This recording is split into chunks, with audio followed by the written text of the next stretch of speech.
rent, utilities, groceries. Are we eating this week or are we manifesting nourishment?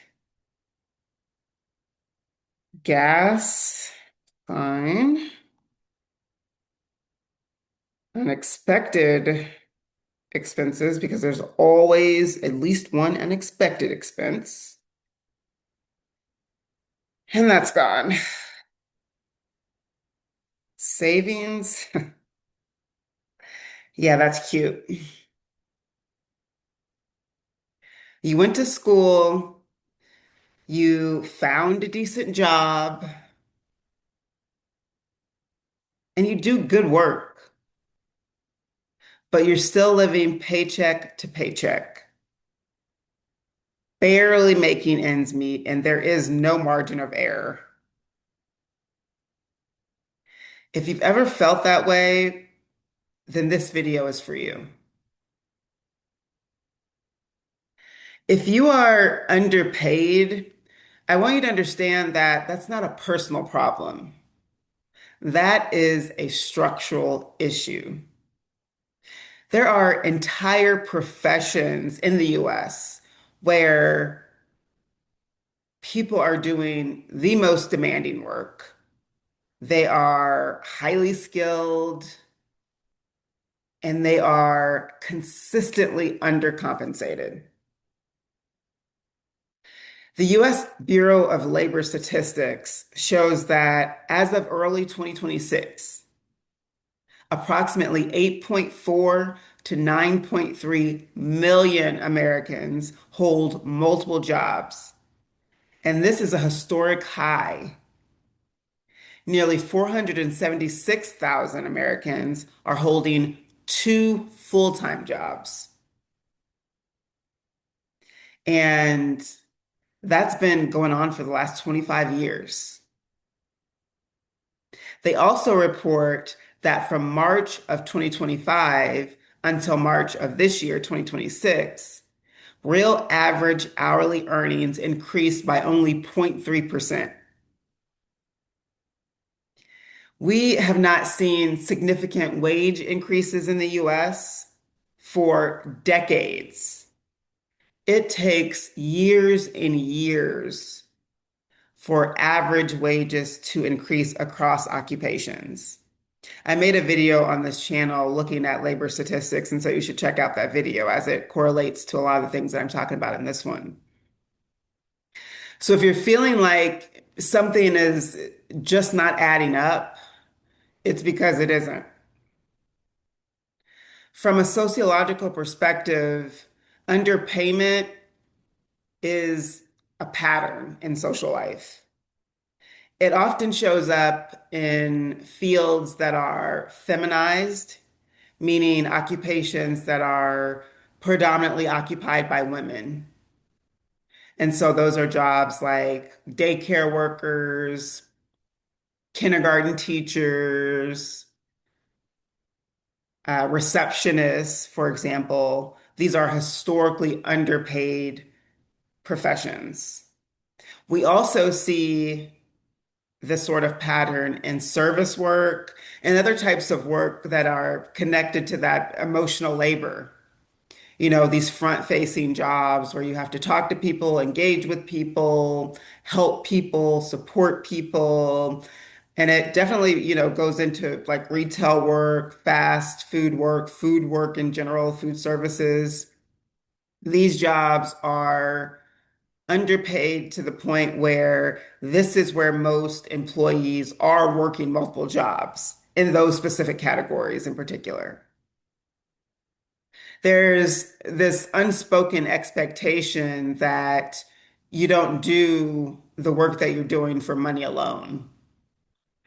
And while that sounds noble, it doesn't pay the bills.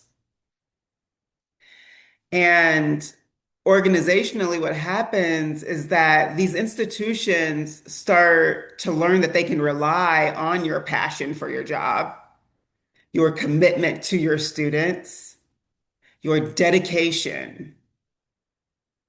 And over time, that becomes subtle or sometimes just blatant exploitation. Organizations don't just pay based on your effort. They pay based on budgets, on power, on negotiation structures, and frankly, how replaceable a role is perceived to be. So even if your work is valuable, that doesn't always translate into adequate compensation. And it's frustrating because it doesn't really matter how excellent you are at your job. It doesn't matter if you're respected by your colleagues or even if they rely heavily upon you in your organization. You could still be underpaid. Compensation is not just about job performance. It is built into the structure of work in our society. So, what do we do about this in real life? Let's look at a few different areas. First, look at salaries in your field of work. Look at relative salaries. And so I'm a college professor. I could examine the salaries that other college professors are making at the two-year college level in which I work. I could also look at, college professor salaries in general, but it would be more relevant for me to look at other two-year college faculty, even outside of my state, not just within my state, certainly within my state, but not just within my state, around the entire country.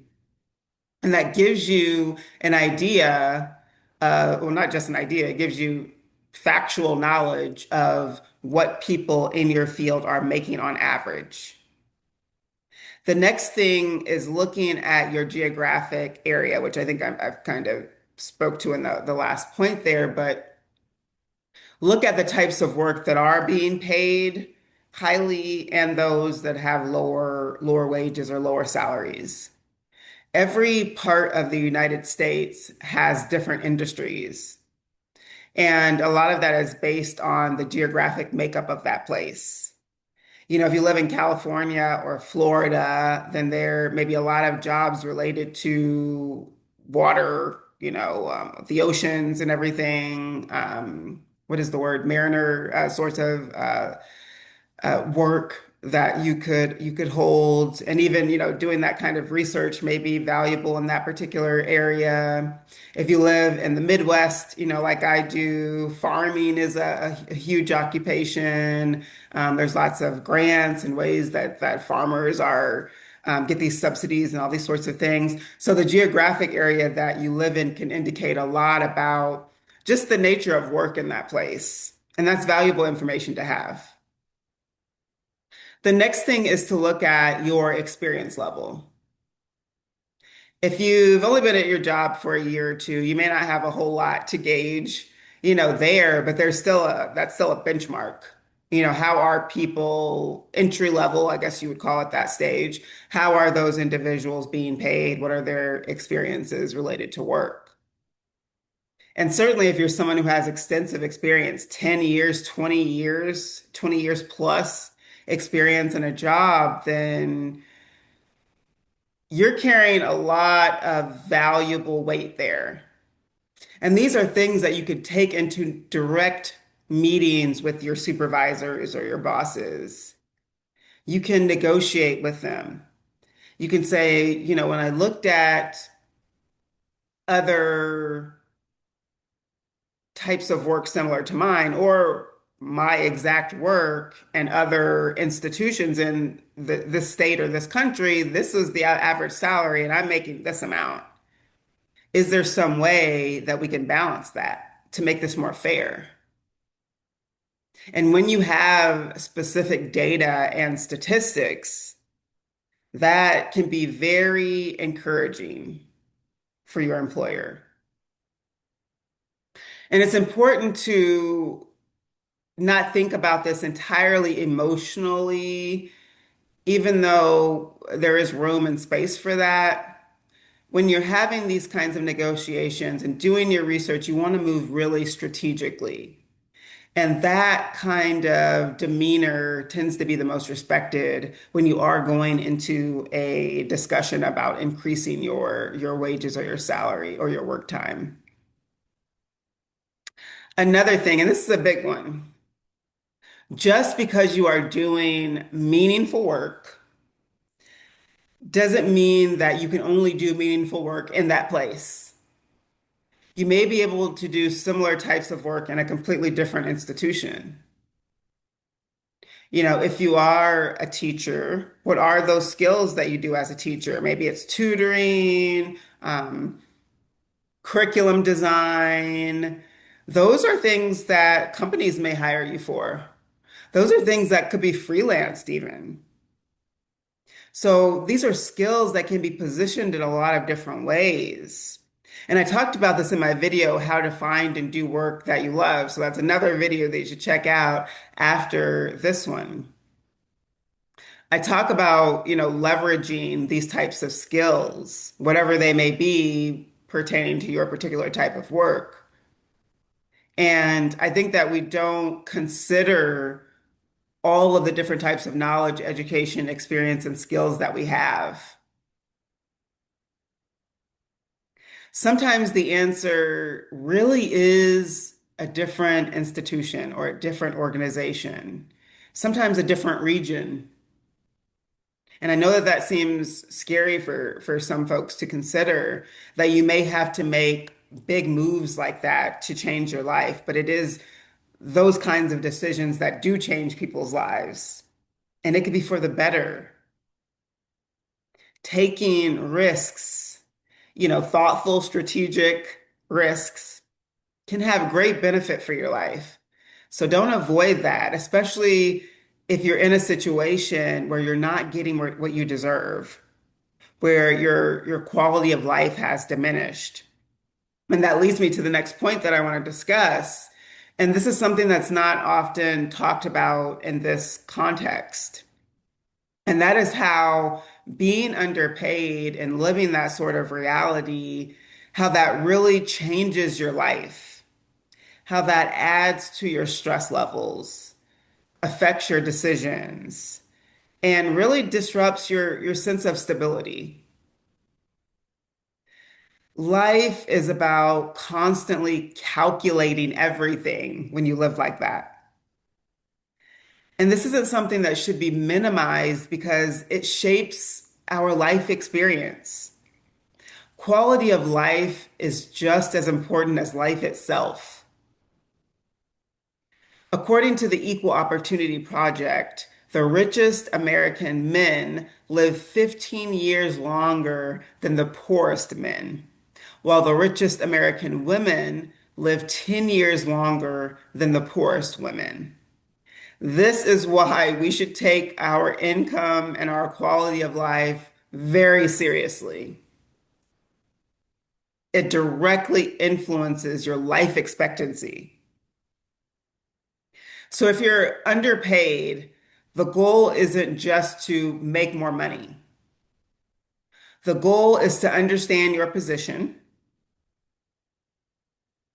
reduce, no, not reduce, get rid of all of that unnecessary self-blame. Think about this systematically, structurally, and start making decisions with the information that I provided in this video. Like I always say, when you can see the system, you can move differently within it. As a sociologist and advisor, I think about these things a lot. I'll link my decision-making guide in the description, and there's more information there if you're interested in, talking to me more directly about this and how to navigate this part of your life. But I want you to remember being underpaid doesn't mean that what you're doing isn't valuable. Your contribution is priceless. This is Class with Prof. Eve, where we make sense of the systems that are shaping our lives from day to day. Thank you for watching, and I will see you in my next video. Peace.